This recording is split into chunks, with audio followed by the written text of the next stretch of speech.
چکے تھے. تو اس کے علاوہ اور کیا کیا غلطیاں آپ کو نظر آئیں گے لاسٹ میچ؟ دیکھیں کیپٹن شپ کے اوپر آپ کو پتہ ہے کہ تھرو آؤٹ دا ٹورنامنٹ جو ہے بہت بڑا کوسچن مارک ہے. ڈفرینٹ ٹی وی چینلز پہ فارمر کرکٹرز بھی کر رہے ہیں کوسچن مارک. دیکھیں آپ کیپٹن شپ کے اوپر سے آپ کے بالرس کو کس طرح سے یوٹیلائز کرنا چاہیے تھا, اسپیشلی ڈیپتھ اوور میں آپ کو ایک آدھا اوور جو ہے فاسٹ بالر کا آپ نے روک کے رکھنا چاہیے تھا, جو پاکستان نے وہاں پہ لیگ کیا. اور دوسرا دیکھیں پاکستان کی ٹیم میں جس طرح سے اسامہ میر آئے تھے سبسٹیٹیوٹ کے طور پہ, آپ کو پتہ ہے کہ شاداب انجرڈ ہو گئے تھے, ان کے ریپلیسمنٹ کو لے کے آئے تھے, انہوں نے نو ڈاؤٹ بہت اچھی انہوں نے بالنگ کی. اور ان کو اگر اوور دیتے تو میں آپ کو پہلے بھی کہہ چکا ہوں کہ ڈفرینٹ تھا, کیونکہ محمد نواز جو ہے ٹوٹلی آؤٹ آف فارم تھے, اور پھر اسپیشلی جو انہوں نے بال جو کی وہ شارٹ پچ بال کی جس سے اور اس کے بعد ہم نے دیکھا بابر اعظم جس طریقے سے ان پہ چل رہا ہے. جی ہم نے بابر اعظم کا ریئیکشن بھی دیکھا, ہم لوگوں نے وہ ریکیپ میں دیکھا. صحیح. اچھا آپ نے بیسکلی کہا کہ بہت سے کرکٹرز بھی اس پہ تجزیے دے رہے ہیں. اپنے تجزیوں کی جب بات کرتے ہیں تو سوشل میڈیا پہ بھی بہت سی آج کل ایسی چیزیں وائرل ہوئی ہوئی ہیں. وائرل ان اے سینس کہ اتنی زیادہ یہ اسپیکٹیکولیشنز ہیں, اتنی زیادہ یہ باتیں کی جا رہی ہیں, دھڑوں کے حوالے سے بات کی جا رہی ہے. تو ایسے میں جو ٹیم کھیل رہی ہوتی ہے کیا اس کا مورال ڈاؤن ہوتا ہے یا وہ پھر اور زیادہ کانشیس ہو جاتی ہے؟ کیونکہ عوام بہت زیادہ جب ہم جیت رہے ہوتے ہیں تو ہم بڑے خوش ہوتے ہیں, ہم سپورٹ بھی کرتے ہیں, لیکن جب ہار رہے ہوتے ہیں تو بہت سی ہم رومرز پھیلا رہے ہوتے ہیں, تنقید کا نشانہ بنا رہے ہوتے ہیں. دیکھیے تنقید ہوتی ہے, تنقید بلائے اسلحہ ہوتی ہے. تنقید برائے تنقید نہیں ہونی چاہیے. جی ہاں, تنقید برائے ہے کہ آن گوئنگ ٹورنامنٹ ہے, پاکستان کی ٹیم ہو گئی, سلیکٹ ہو گئی, جو بھی ہے بینگا پاکستانی ہم نے اس کو ڈیفینڈ کرنا ہے, ٹھیک ہے نا, اور اس کو بیک اپ کرنا ہے. اور دیکھیں ابھی پاکستان کا ٹورنامنٹ ختم نہیں ہوا. دیکھیں کوئی بھی معاوضہ بھی ہو سکتا ہے کہ پاکستانی ٹیم ایک اچھے مارجن سے انشاءاللہ تینوں میچ پاکستان ون کر جائے. اور دوسرے اینڈ پہ وہی بات ہے کہ ایف اینڈ بٹ والی بات ہے, اگر آسٹریلیا میچ ہار جاتی ہے پاکستان کے پوائنٹس ٹیبل میں اوپر جا سکتی ہے 10 پوائنٹس کے ساتھ, پاکستان ایزیلی سیمی فائنل کی ریس میں آ سکتی ہے. کیپٹنسی کی بات ہو رہی تھی, تو کیپٹنسی کے اندر ریسنٹلی قائد اعظم ٹرافی میں بہت اچھا پرفارم کیا سرفراز کی ٹیم نے, کیونکہ ایسی باتیں چل رہی ہیں اور تجزیہ کاروں نے بھی نام سجیسٹ کرنا شروع کر دی ہے فار ون ڈے اور فار ٹیسٹ ایز ویل سرفراز کا. اور کہا یہ جا رہا ہے کہ چانس مل سکتا ہے شاہین کو T20 کی کیپٹنسی کا. سو ایسا کچھ ہے لگتا ہے آپ کو؟ دیکھیں پاس میں بھی پریکٹس رہی ہے, اسپیشلی دیکھیں ٹورنامنٹ کے بعد ہی یہ چیزیں ڈیسائیڈ ہونی ہے. اور کل بھی آپ نے دیکھا ہے کہ مینجمنٹ کمیٹی لیکن سب نام دے رہے ہیں, تو میں نے بولا آپ بھی نام دے دیں. ہاں جی نام دے رہے ہیں, اس میں کوئی دو رائے نہیں ہے کہ ابھی ریسنٹلی بہت اچھا انہوں نے پرفارم کیا سرفراز کی ٹیم نے, اور قائد اعظم ٹرافی ان کی, سرفراز نے ہائیسٹ رنز اسکور کیے. فاسٹ میں بھی آپ کو پتہ ہے سرفراز کا ٹریک ریکارڈ بہت اچھا رہا ہے, آل فارمیٹ میں انہوں نے کیپٹن شپ بھی کی ہے, T20 میں کنزیکٹیو ونس بھی رہے ہیں ان کے انڈر کیپٹن شپ جو ہے. پھر پاکستان نے چیمپئن ٹرافی ون کی ہے. پھر ریسنٹلی ذکا اشرف صاحب کی جو ان کے ساتھ ملاقات ہوئی ہے. اور دوسرے اینڈ پہ اگر آپ دیکھیں کہ پاسٹ میں بھی پریکٹس رہی ہے کہ آپ کے ٹیسٹ کے کیپٹن ڈفرینٹ ہوتے تھے ون ڈے کے, اور ان فیوچر ہو سکتا ہے کہ پی سی بی اس طرح کی کوئی امپلیمنٹیشن کر سکے. اور یہ زیادہ سیف نہیں ہوتا کہ الگ الگ کیپٹنس ہو, تاکہ ایک جو کیپٹن ہے اس کو بھی تھوڑا سا ریلیکس ہو. وہ بھی دیکھیں وائٹ بال کے جو اسپیشلسٹ پلیئرز ہیں ان کو تو وائٹ بال کے اندر دینا چاہیے. جہاں تک اگر آپ T20 کے حوالے سے آپ بات کرتے ہیں تو T20 میں دیکھیں اس وقت تو آپ کے پریزنٹ ٹیم کے ساتھ تو موجود نہیں ہے. اگر آپ کیپٹن شپ کے حوالے سے اگر بات کرتے ہیں تو one of the best all rounder رہے ہیں آپ کے اماد وسیم, انڈر 19 میں انہوں نے ایز اے کیپٹن بھی لیڈ کی ہے. تو ان فیوچر میں بھی یہ کم بیک کر سکتے ہیں. اگر کیپٹن شپ کے علاوہ بھی بات کریں تو گیمنگ اسٹریٹجی بہت میٹر کرتی ہے کسی بھی کھیل میں. آپ کو کیا لگتا ہے موجودہ صورتحال میں جو پاکستان کی پرفارمنس رہی ہے ICC کرکٹ ورلڈ کپ میں, سو آپ کو کیا لگ رہا ہے کہ گیمنگ اسٹریٹجی میں کیا تبدیلیاں لانے کی ضرورت ہے پاکستانی ٹیم کو؟ دیکھیں ماڈرن ڈے کرکٹ کے اندر جس طرح سے دوسری ٹیمیں ایگریسو کرکٹ کھیل رہی ہیں, پاکستان وہاں لیگ کر رہا ہے. اسپیشلی دیکھیں نا پاور پلے کے حوالے سے پاکستان نے آفٹر ویری لانگ ٹائم جو ہے پاکستان نے لاسٹ میچ میں پاور پلے کے اندر چھکا لگایا ہے. اور دوسری ٹیموں کو آ کے دیکھیں جس طرح سے آ کے وہ اٹیکنگ کرکٹ کھیلتے ہیں, کچھ اچھا کھیلا ہوا ہے, چھکا لگایا ایک پاور پلے کے اندر, تو یہ بھی بڑی خوش آئند بات ہے. جی, اور یہ کافی عرصے کے بعد ہوا ہے, اور یہ کافی اس چیز پہ سوشل میڈیا پہ بھی اور ویسے بھی تنقید ہو رہی ہے. دیکھیں ٹیم کے ساتھ آپ کو پتہ ہے کہ ویڈیو انالسٹ موجود ہوتے ہیں, ہاں جی, اور ویری لانگ ٹائم ٹیم کے ساتھ ٹریول کر رہے ہیں since last 20 years he along with the team. مکی آرتر تو پہلے سے ہماری ٹیم کو سمجھتے ہیں. جی مکی آرتر بھی میں بتا رہا ہوں کہ اینالسٹ کے حوالے سے دیکھیں ماڈرن ڈے کرکٹ کے اندر ویڈیو انالسٹ کا کردار بہت اہم ہے.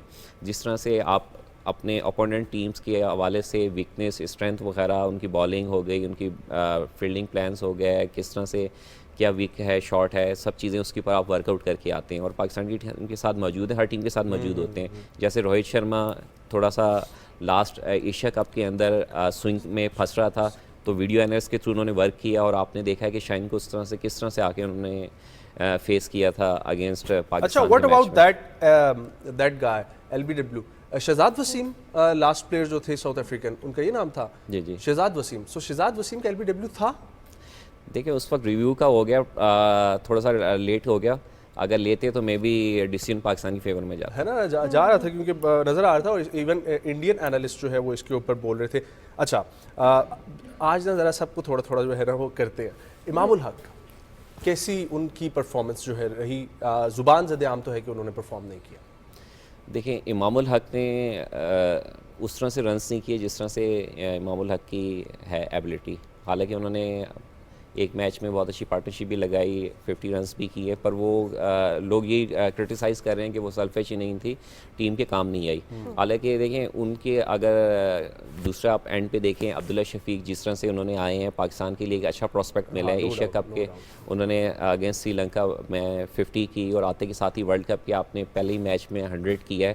پھر اگینسٹ آسٹریلیا بہت اچھی انہوں نے ایک اننگ کھیلی. پھر پاکستان کے بینچ میں اگر دیکھیں تو فخر زمان بھی موجود ہے. آپ کو پتہ ہے فخر زمان کے لیے کافی سارے, جیسے آپ سوشل میڈیا اور ڈفرینٹ ٹی وی چینلز پہ کہا جاتا ہے کہ آپ فخر زمان کو اگر ہیڈ آف امام الحق دیتے ہیں. دیکھیں ان کا against South Africa track record بھی بہت اچھا تھا, اور بہت اچھی ایگریسو کرکٹ کھیلتے ہیں. اور پاکستان کے پاسٹ اگر آپ دیکھا جائے, چیمپئن ٹرافی ہو گئی, دوسری میں انہوں نے بہت ایک وائٹل رول پلے کیا تھا جس طرح سے وہ کھیلتے ہیں. اور اسپیشلی جو شروع کے جو اوورس ہیں, اسپیشلی آپ کے پاور پلے کو بہت اچھا وہ یوٹیلائز کرتے ہیں. اچھا جیسے آپ نے امام الحق کے حوالے سے بات کی, اور پھر کہا گیا کہ ان کو کیوں رکھا گیا, لوگوں نے تنقید کا نشانہ بھی بنایا, تو ایسے میں کچھ ایسی بھی خبریں زیر گردش رہیں کہ کچھ دھڑے ہیں جس کی وجہ سے ایسا ہوا. اور ہوتا یہ ہے کہ جب بھی کوئی کرکٹر اچھا پرفارم نہیں کرتا, جس طرح میں نے آپ سے پہلے بات کی کہ ہم سوشل میڈیا پہ اس طرح کی باتیں کر رہے ہوتے ہیں, تنقید کر رہے ہوتے ہیں, اور تنقید کے ساتھ ساتھ ہم ایسی باتیں ریومرز پھیلا رہے ہوتے ہیں جن کا بہت زیادہ امپیکٹ ہوتا ہے, نہ صرف وہ کرکٹرز کے مائنڈ سیٹ پہ بلکہ جو ہماری عوام دیکھ رہی ہے ان کے بھی مائنڈ سیٹ پہ بہت زیادہ امپیکٹ ہوتا ہے. تو جب ایسی خبریں زیر گردش ہیں کہ دھڑے بن گئے ہیں جس کی وجہ سے کرکٹرز آگے آ رہے ہیں جن کی پرفارمنس اچھی نہیں ہے, اس حوالے سے آپ کی کیا رائے ہے؟ یہ کتنا افیکٹ کرے گی ہماری گیمنگ کو, جو دیکھا جاتا ہے گیمنگ اسٹریٹجیز کو, پھر جو کرکٹرز سلیکٹ کیے جاتے ہیں ان کی سلیکشن میں یہ کتنا امپیکٹ رول پلے کرے گی؟ دیکھیں دھڑے بندی کے حوالے سے آپ نے جو بات کی, پاسٹ میں بھی اس طرح کی رہی ہیں پریکٹس, جس طرح سے اگر ٹیم پور پرفارمنس دے رہی ہو تو اس طرح کی چیزیں آپ کے آنا شروع ہو جاتی ہیں, اسپیشلی کہ جی لائکنگ ڈس لائکنگ وغیرہ کا ایلیمنٹ ہو گیا. جہاں تک آپ نے امام الحق کی بات کی, اگر دیکھا جائے تو امام الحق کی جو بیفور ورلڈ کپ جو ہے, بابر کے بعد سب سے بیسٹ جو ایوریج تھی امام الحق کی. امام الحق نے بہت اچھا پرفارم کیا تھا ٹیسٹ کرکٹ میں, ون ڈے میں پرفارم کیا تھا. دیکھیں اب بڑے پلیئر پہ بیٹ پیچ آتا ہے, انفارچونیٹ بھی ہو جاتے ہیں کہ دیکھیں پرفارم جو نہیں کر پاتے, آؤٹ آف فارم چلے جاتے ہیں. حالانکہ دیکھیں پاکستان کے دوسرے پلیئرس ہیں, آپ نیچے آئیں تو رضوان نے بھی بہت اچھا پرفارم کیا. اسپیشلی بابر کے حوالے سے بہت بڑا کوسچن مارک ہوا کہ جس طرح سے بابر اعظم, نون فار بابر اعظم, دنیا کا نمبر 1 بیٹسمین اور پاکستان کا نمبر 1 بیٹسمین, اس طرح سے پرفارمنس نہیں دیکھ سکے. دیکھیں ابھی تک بابر اعظم نے ورلڈ کپ میں کوئی اپنی 100 نہیں کی. حالانکہ دیکھا جائے تو پاکستان اگینسٹ ان کے افغانستان کے اگینسٹ 74 پہ آؤٹ ہوئے, وہاں ان کے پاس بہت اچھا چانس تھا کہ وہ فنش کر سکتے تھے, 100 کر سکتے تھے, جس طرح سے وہ سیٹ ہو گئے تھے. پھر اگینسٹ انڈیا جس طرح سے انہوں نے 50 کی, ان کے پاس بہت اچھا چانس تھا کہ لمبی نہیں کھیل سکتے تھے, پر وہ انفارچونیٹ رہے. کر تو بہت کچھ سکتے تھے, لیکن وی ہوپ کہ باقی جو 3 میچز ہیں وہ بھی اچھے طریقے سے جیتے ہیں, اور کچھ نہ کچھ اگر مرگر کا سلسلہ اگر بن سکتا ہے تو ڈیفینیٹلی وہ بن جائے, اور پھر پاکستان بھی اسی طریقے سے خوشیاں منائے جس طریقے سے باقی ٹیمز اس وقت جو سیمی فائنل تک رسائی حاصل کر گئی ہیں ان کے جاننے والے ماننے والے منا رہے ہیں. تھینک یو سو مچ ملک شہزاد صاحب فار کمنگ. اور خواتین و حضرات, اب یہ سلسلہ تو ہے, آگے بڑھیں گے اور ذکر کریں گے بہت ہی اہم صورتحال, بہت ہی اہم معاملے کا, جس نے اس وقت انٹرنیشنل تمام ہی ہیومن رائٹس کے اداروں کو, UN کو, سب کو سوالیہ نشان کے طور پر جو ہے وہ کھڑا کیا ہوا ہے. میں بات کر رہا ہوں غزہ اور اسرائیل فلسطین کا مسئلہ. تو غزہ میں صہیونی دہشت گردی اس وقت بھی جاری ہے, اور کل بھی راکٹس فائر کیے گئے, اور اب یہ غزہ سے سلسلہ موو کرتا کرتا آس پاس کی جگہوں پہ جاری ہوئی. غزہ شہر جو ہے وہ تو مکمل طور پر کھنڈرات میں تبدیل ہو چکا ہے. تو اب غزہ کی پٹی میں شمال میں جبالیہ, جبکہ جنوب میں خان یونس کا علاقہ جو ہے وہ بھی مکمل طور پر رہائشی عمارتیں ان کی بھی تباہ کی جا رہی ہیں. بہت ساری عمارتوں کو نقصان بھی پہنچا ہے, اور اس کے ساتھ ساتھ اب یہ سلسلہ صرف اور صرف غزہ تک نہیں پہنچا بلکہ پورے فلسطین میں اس طریقے سے پھیلتا جا رہا ہے. تو اب واٹ نیکسٹ؟ اسرائیل کی جانب سے فلسطینی علاقوں پر توپ خانے جو ہے نا گولہ باری